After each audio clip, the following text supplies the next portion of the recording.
Hey guys, what's up? Today we're back with some more Pokemon Sun and Moon news that was released, I believe, on August 1st. I was on vacation, so I'm going to get it done now. And just for the heads up, there's going to be more news, I believe, on August 12th, it was said. So we actually got quite a bit of news, so I'm just going to start with it right now. I'm just going to list some of the stuff that we got. We got some more new Pokemon. We got Alolan Forms. We got Z moves. And we got more information about the islands. So we're going to start off with the Alolan Forms, starting with Alolan Sandshrew. So supposedly the story with Alolan Forms is that some of the original Pokemon, what happened was when they were at Alola, they couldn't find their habitat, their natural habitat. For example, Sandshrew normally lives in desert areas. But there were so many volcanoes that the Sandshrews had to leave the desert, and they came to the snowy mountains. And so because of that, they had to adapt to it, and then they became Alolan Sandshrews. And they're just ice and steel types now, instead of ground types. And they have different movesets, they have different abilities. I'm not sure about weight and height, but I do know that their stats are going to be different. Like, if I'm not wrong, these are slower now than regular Sandshrews, but now it can go on ice without slipping. So we got 5 Pokemon. I'm not sure. I don't think every single of the original 721 or original 151 are going to be come Alolan, because I think that's way too much. Maybe it's just going to be a few. I'm not sure if it's just going to be Kanto, but we were only given Kanto during this trailer, which is in the description below. So it's like their forms are different. Some of them is just like a recoloration, and I think that the Sandshrew looks a lot nicer actually. But that's just my opinion. There are some where they just look really weird, but we're just gonna go on and I'll show you Alolan Sandslash, which I think actually looks really nice in my opinion. This one looks pretty good. That is if it loads. So instead of the ground spikes, now it has icicles on its body, and I think that looks pretty cool. That, of course, might just be me. So this, when the Sandshrew evolves, it evolves into Sandslash. So now it also continues the Ice and Steel type. So this is definitely going to be a huge change in competitive. I'm not sure if there's a possible way in Alola to get the original forms other than with Pokebank, and you transfer from XY and Omega Ruby Alpha Sapphire and all the previous games. I'm not sure if you can get the original forms. I'm not sure if they're going to actually be needed for the national decks. Maybe we'll get a separate Pokedex. Like in XY, we got 3 different Pokedexes for each part of Kalos. So I'm wondering if when we go to Alola, we're going to get the regular, regional dex, and then we get the Alolan dex for the different Pokemon. So that'll be interesting to see. Another Pokemon that got an Alolan form was Vulpix and Ninetales. And if it loads, my computer's being a bit slow today. So I actually think that it looks really nice and really cute in this with this change. So it's now an ice type also. I don't know why we got so many ice types, but it is said that Vulpix came to the lower region together with humans, but the fox moved to the snowy mountain peaks to avoid the normal habitats of other Pokemon, and thus it ended up taking this form. So I like the really fluffy look that it gets. It also has Snowcloak, so that's pretty interesting, I guess. I don't know why they gave so much, ice, but Alolan Vulpix can freeze anything solid by expelling breath at a temperature of negative 58 degrees Fahrenheit or negative 50 degrees Celsius from its mouth. It doesn't fare well in the heat, but when the temperature gets too high, it produces ice from its tail to lower the surrounding temperature. So, another thought I was having was if we are able to get the originals, like the original forms, can they breed still? Because I'm thinking that they're probably going to have different egg groups now, that they're different typings and stuff. I mean, maybe not for all of them, but like for some of them, the egg groups might change. So that's going to be interesting to see what are all the changes other than stats and looks and ability and, like, I definitely movesets are going to change, but like, what are the other smaller changes? So here's Alolan Ninetales, and it actually gains the fairy typing when it evolves. So it's an Ice and Fairy type, which is pretty interesting in my opinion. It also lives on the snowy peaks, I guess, and that's really, I guess, what you can say. It uses ice crystals from its fur, so that's also nice. And we got one more Alolan form, and it was actually the first one that was shown. And that's Alolan Executor. We didn't get Execute. I don't know why. Maybe Execute doesn't change. But Alolan Executor becomes a dragon type. And now I've seen memes all over the internet now of it making fun of Gyarados because Gyarados is still not a dragon type and Alolan Executor is. And it's like, it just has massive height. It's so tall, and it gets another ability. But also, when Alolan Executor, what's really interesting about it is normally an Executor has 3 heads. Alolan Executor has 4, the 4th one being on its tail. So that's really interesting. Now we're going to move on to some of the actual Pokemon that we got. So one of the first Pokemon that we got was Fomantis, the Sickle and Grass Pokemon, with the ability Leaf Guard. Fomantis is nocturnal, and it performs photosynthesis while it sleeps during the day by spreading out its leaves in all directions. Because of the danger of staying in the same location 2 days in a row, Fomantis begins its search for the next day's spot as soon as the sun sets. So, I mean, I just wish we would get more, like, maybe the movesets or something like that. So, Fomantis does evolve into Lurantis, which... Here, we need it to load for a little bit. Because again, my computer's being really slow today for some reason. This is the Bloomsicle Pokemon. It's a grass type. I mean, it looks like a dancing Pokemon to me. I don't know why. It just kind of does. But Lurantis draws opponents near to itself with its flower-like appearance and aroma, and then it takes them down. It's said to be the most gorgeous of all grass type Pokemon due to its brilliant coloration and elegant moves. It does look pretty nice, in my opinion. Lurantis' appearance is maintained through detailed grooming. It will trust a trainer who does a good job of caring for it, but will apparently have a difficult time growing closer to a lazy trainer. And it actually gets a new move called Solar Blade. Lurantis learned Solar Blade, and Solar Blade is a new move in Sun and Moon.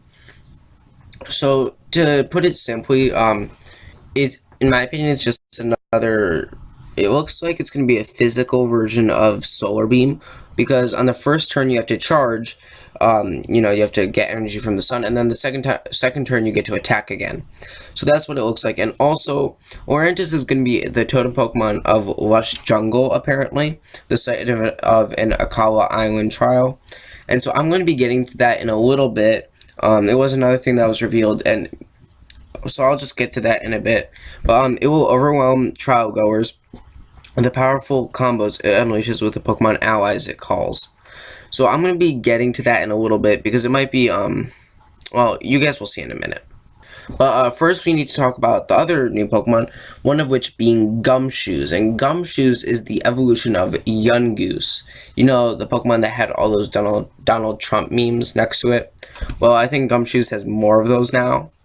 So, Gumshoes is known as the Stakeout Pokemon. It has Stakeout and Strong Jaw as its abilities, which, if I'm not wrong, is exactly the same as Yungoose. But Gumshoe's method of targeting prey is actually the exact opposite of Yungoose's strategy.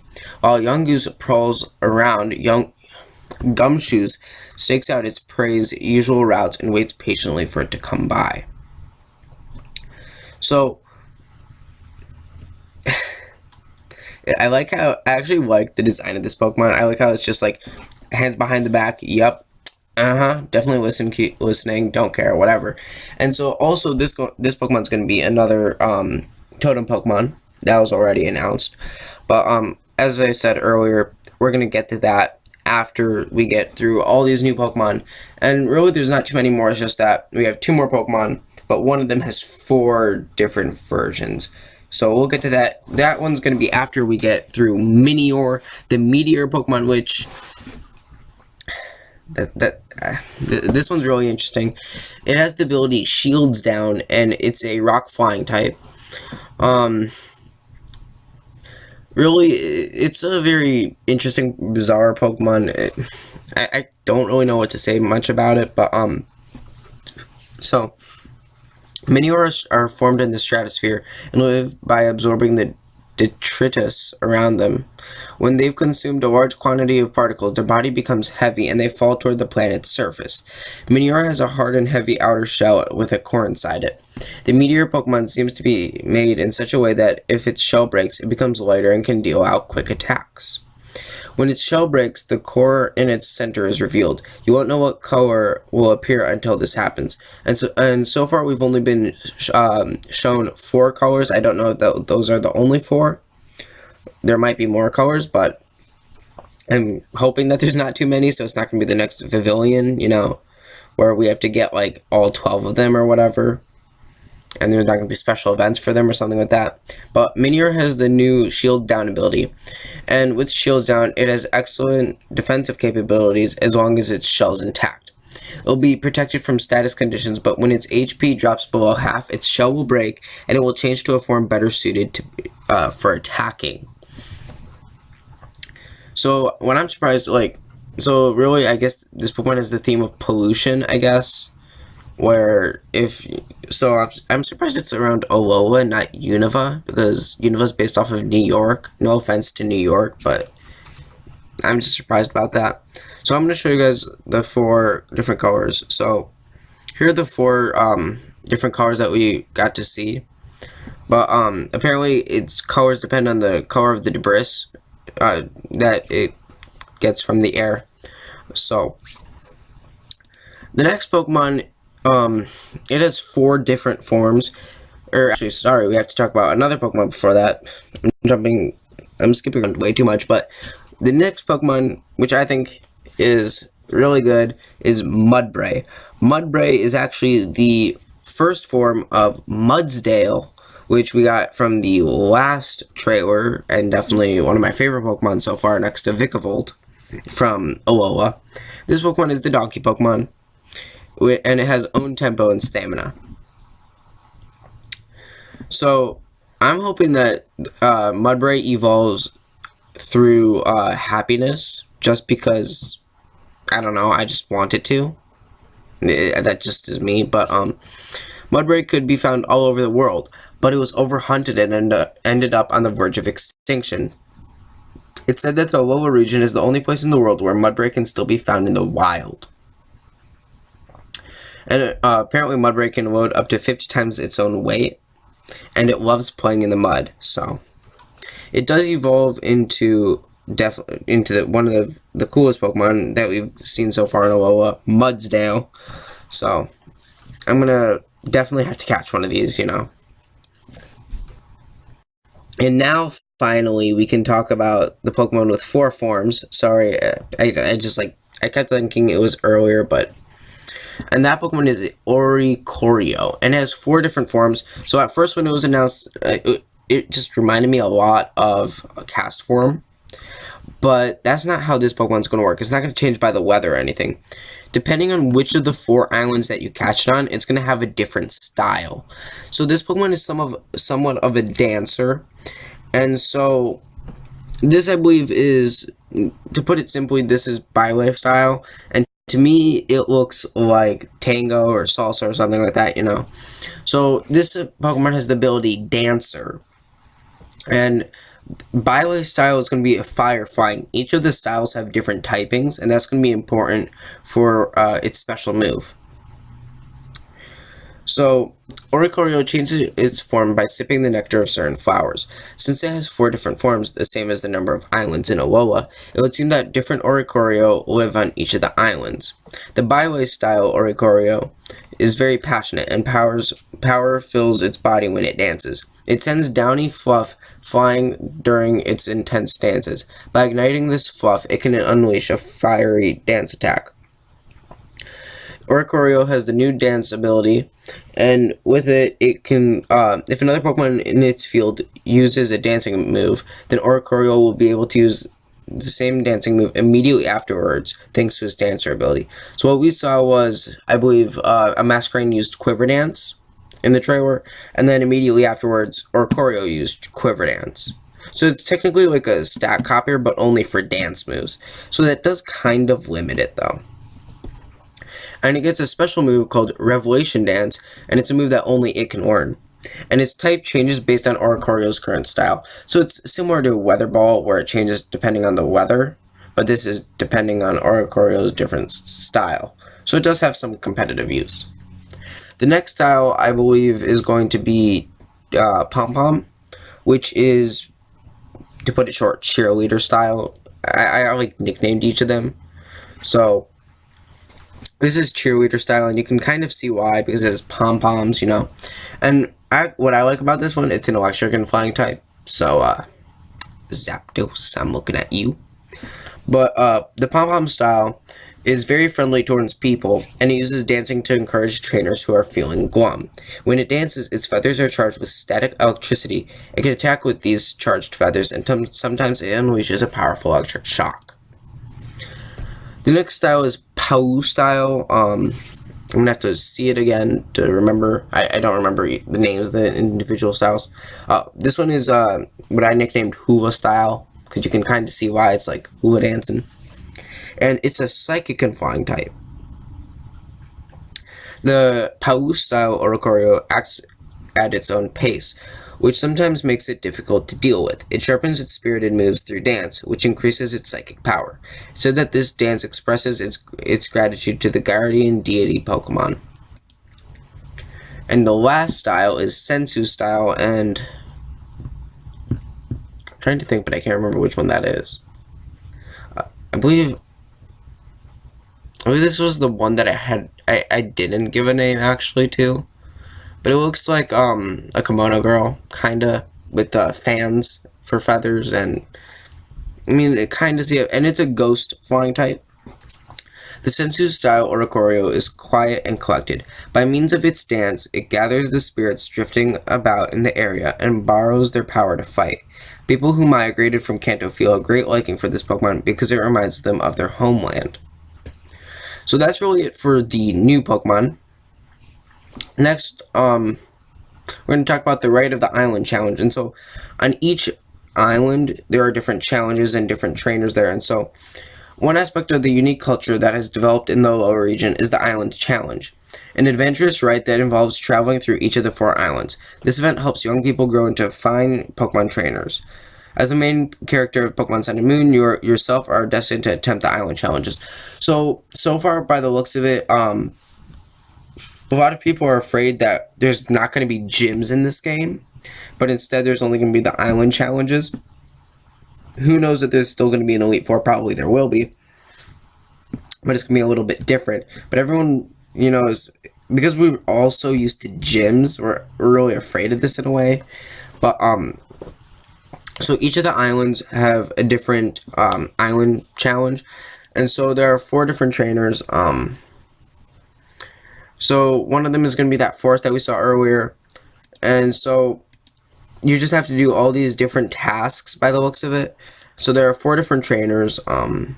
And what's interesting is they use grass, fire, water, and electric Pokemon. But we're going to get to that, I think, in a little bit. And so there's also Totem Pokemon. So what happens is at the end of each trial, a mighty Pokemon known as a Totem Pokemon will be waiting. A Totem Pokemon is much larger than others of its species, and its body is enveloped in a special aura. So what we got was the look of a gumshoes. And so what's cool about this is that the Totem Pokemon, what they can do is they can call upon another Pokemon to help them in battle, which is really interesting. So it's like a 2v1 sometimes, maybe even more. And then there are grand trials, and the final trial on each island is called the Grand Trial.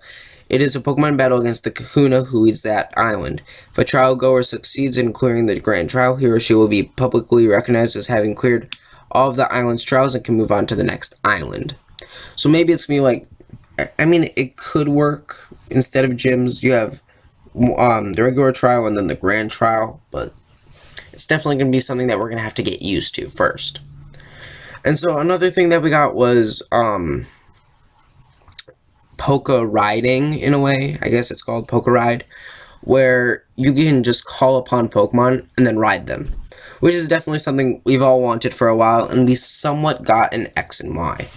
So one aspect of the culture in the lower region is something known as Poke Ride, in which certain Pokemon help people get to places they wouldn't be able to reach by using human strength alone. These Pokemon don't join your team, but you can call on them anytime to receive their help. This practice is typical of the way of life in Alola, where humans and Pokemon are so closely bound. I kind of wish that it was Pokemon that were on your team. I'm guessing we're going to get more information on it later, but some of the Pokemon that we got to see were Charizard, which you get to fly with, and you get this really cool suit. We got Sharpedo, which, surfing, and it can jump. Mudsdale, which is probably my favorite of them, next to Charizard, because it's Mudsdale, and I think it's really cool. So I can see that people are probably going to use this more than the bike. And we're going to have to do a lot of stat calculations for eggs after this to see, can we run on Pokemon? Is it quicker than biking and all that stuff? Stoutland, which we saw a while ago. And I think, Tauros, which we saw also a while ago. And a few others. Next, which is something everyone's been talking about if the page loads, is Z-moves. And so that bracelet that everyone was thinking was like Poke Fusion or something like that, it's actually for Z-moves. So it's like a 5th attack technically. A new element has been introduced into the Pokemon battles in Sun and Moon, known as Z-moves. Z-moves are moves of great power that can only be used once per battle. When the trainer and Pokemon's wishes resonate with each other and both release their full power together, they result in the explosive force of a Z-move. All Pokemon can use Z-moves to perform mightily in battle. So each Pokemon typing has a different Z-move. So like all water types have the same Z-move. I don't think they told us if it was the stats and everything, but what you need is you're going to need a Z-ring, which fits on our arm, similar to a Mega Bracelet, and Z-crystals are set into it. If a Pokemon holds the same variety of Z-crystal, the two will be able to resonate with one another. Crystals that correspond to each Pokemon type have been found in the Alola region. So another thing that everyone are kind of upset about is that it looks like this will be replacing Mega Evolution, which is definitely something that we wanted a lot more of, but this is really cool in my opinion.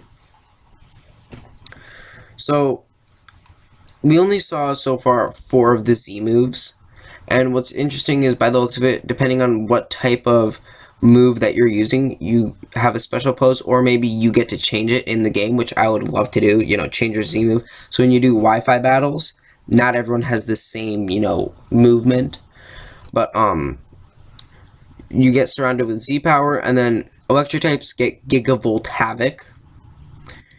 Grass types get Bloom Doom, which doesn't sound too nice in my opinion, but this huge flower just pops up. Fire types get Inferno Overdrive, which does sound amazing.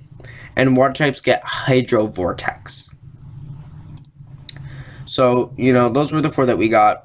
But another thing that was announced is that when the game is released, or a little bit afterwards, we're going to be getting, in real life, you could also get your own Z-Ring, which, using Bluetooth, hooks up to the game, and if you use Z-Move in the game, it'll also activate in real life, but it's not like your cat's going to use a Z-Move or anything like that. It's just that it'll shine like in the game. And lastly, the last thing that we got were captains, and so, these are going to be the different, trial captains that you're going to have to fight against, which are water, fire, electric, and grass types. So each trial has a captain whose role is to provide guidance to trial goers. All of these captains are trainers who undertook trials in their own island challenge a few years ago. So one of them is Alana, a water type trainer. The next, which is going to be in the forest, which we already saw, is Captain Mellow, and she uses grass types. Another one that we got is, for electric type, Captain Sophocles. And the most interesting of all, and probably my favorite just because I love fire types, is Kiawe, whose name I can't even pronounce. But what's really interesting about him is he uses a Marowak. And supposedly he likes dance or whatever, but he uses Marowak. And the reason that's interesting is because earlier in the video we were talking about Alola Forms. And we know that Marowak is not a ground type. anyone seeing where I'm going, Marowak might have an Alolan form that is part fire type or going to be completely fire type, which would be cool because if it was, you know, a Jaguar or something, I don't know. But definitely that would be interesting to see since Marowak is an interesting Pokemon in my opinion. So seeing it as a fire type, but he uses a Marowak, and I think this was put out intentionally so we can just speculate a little bit more. Other than that, that is it for this video. There was quite a bit of Pokemon announced. So comment below what Pokemon you want to see an Alolan form for, and comment its typing. So I'm gonna plan on making some more videos for Sun and Moon. I believe August 12th, I said, was when the next information is going to be revealed. So I'll try to get another video out then. I'm going to be working on some Pokemon Go videos, so Pokemon Go news, updates, all the chaos that's been going on, you know, we got to talk about that too. But first, we got to mainly focus on Sun and Moon. Can't wait for November to get those games.